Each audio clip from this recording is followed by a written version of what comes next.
35. Qui a dit 35? Rajoutez 2. 37 et voilà, c'est la réponse. Applaudissements monsieur, un passager qui a répondu à la question. Mais ce qui nous intéresse aussi, c'est le bâtiment qui est après, c'est-à-dire le musée Berchet. Vous allez dire que c'est la gare Berchet. En fait, ce monument qui est conçu pour l'exposition universelle de 1900, c'était une gare ferroviaire. Donc, une gare conçue pour l'exposition de 1900.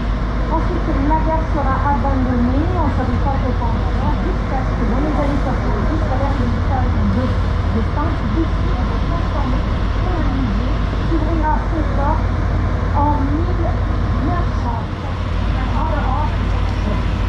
You can see Great Fly, Van Gogh, also, on est des Californie.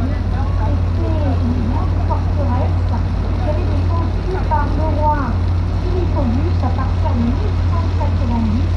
L'idée de Philippe Auguste était de créer une grande muraille qui puisse protéger la capitale pendant qu'il partait pour les guerres de religion. Et cette muraille devait donc défendre par contre l'attaque des Anglo-Normands. On s'est construit une énorme forteresse, ensuite un siècle aussi tard, il va se développer, il va connaître une extension au-delà de ces murs. Et donc, quoi faire de ce bâtiment qui a perdu sa fonction militaire? Eh bien, le Louvre va se transformer en un palais royal par le roi Charles V, qui va quitter le palais royal situé sur l'île de la Cité.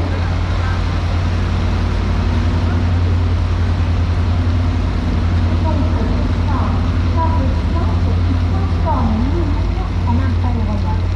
À partir de 1380, chaque roi va porter l'évolution. L'un des derniers rois qui l'a modifié est le roi Louis XIV, qui a créé la célèbre colonnade jusqu'à la création de Versailles. Ensuite, ce qu'il va faire, il va construire la cour du Louvre à Versailles en 1682 et la question est quoi faire du Louvre? Et bien le Louvre va devenir un centre culturel et un centre de recherche. Il y aura ici l'Académie royale de peinture et sculpture ainsi que l'Académie des sciences. C'est pour cette raison que pendant la Révolution française, le Louvre sera transformé en un musée. Donc he va faire une translation in English later on when we go back.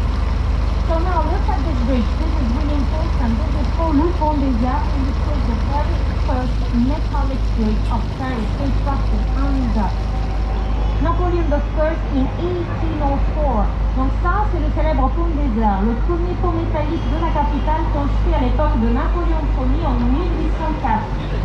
Vous avez remarqué, pas de cadenas. C'était construit entièrement en pierre calcaire, pas en bois, et c'était le premier pont sur lequel on n'a pas placé de musée. Auparavant, avant 1807, tous les ponts de Paris sont des maisons comme dans le pont de Québec, next of Florence. So, the next bridge is really important. His name is the New Bridge. It was inaugurated in 1607 by the King Henry IV, and this is the oldest bridge in Paris. So why we call it the New Bridge? Because the other bridges in Paris before were constructed with the houses and shops on the top of them. You can see also 381 masts. They're just a decoration. Vous pouvez voir aussi les célèbres mascarons du Pont Neuf. Il y en a 381. C'est juste une simple décoration.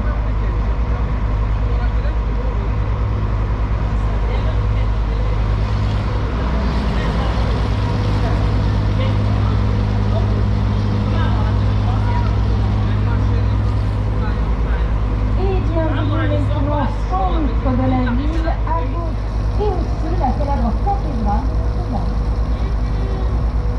Et sur la droite, le quartier latin, un quartier pour deux raisons. La première est que, au niveau du quartier latin, se trouvait l'ancienne ville romaine de Lucrèce, qui est la base de développement de la montagne. Donc on parlait latin. Mais aussi, on l'appelle quartier latin parce qu'ils ont fait le tango là-bas. Vous le voyez?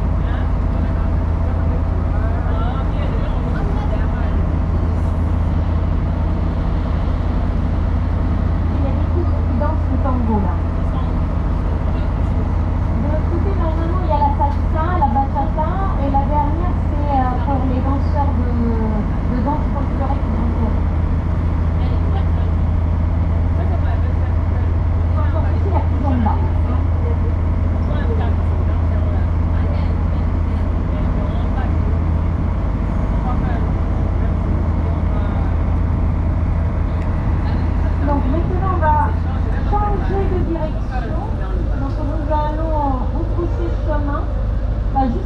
maintenant on allait vraiment augmenter la vitesse parce qu'on suit le sens du courant. So now we are going to change. We go back. So far we were going towards the east. Now we go back to the west. So we are going to follow the stream of the river. So we are going to stop a little bit.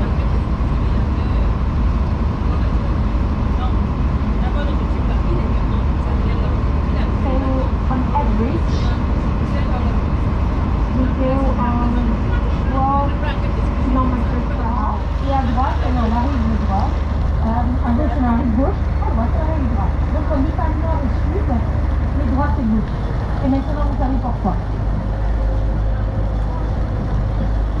Alors, juste devant vous, l'île Saint-Louis, c'est une île très intéressante qui était urbanisée plutôt tard, au XVIIe siècle, à l'époque des rois Louis XIII et Louis XIV.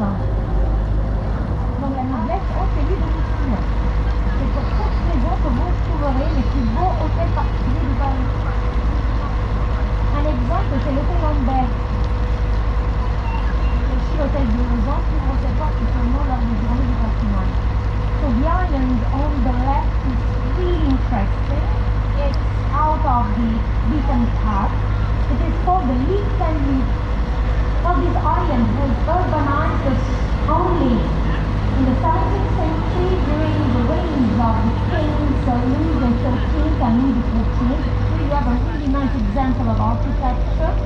You see this private noble townhouse is called l'Hôtel Lambert. But there are many other private townhouses.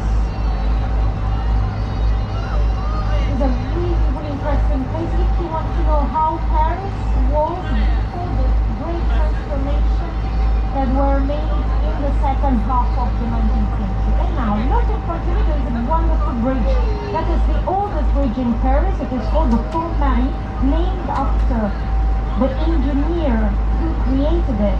His name aussi dans un autre lieu, c'est-à-dire la place de la Concorde.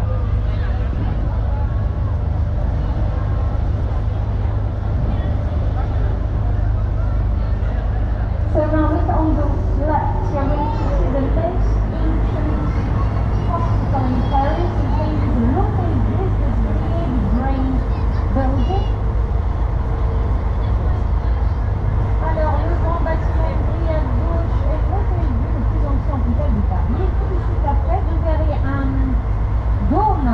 Eh bien, c'est le tribunal du commerce. Et après le tribunal du commerce, vous pouvez apercevoir la conciergerie.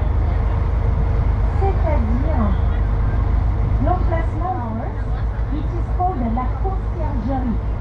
That was the place where the ancient palace of the kings of France was situated, the ancient castle, until the period of the King Charles V.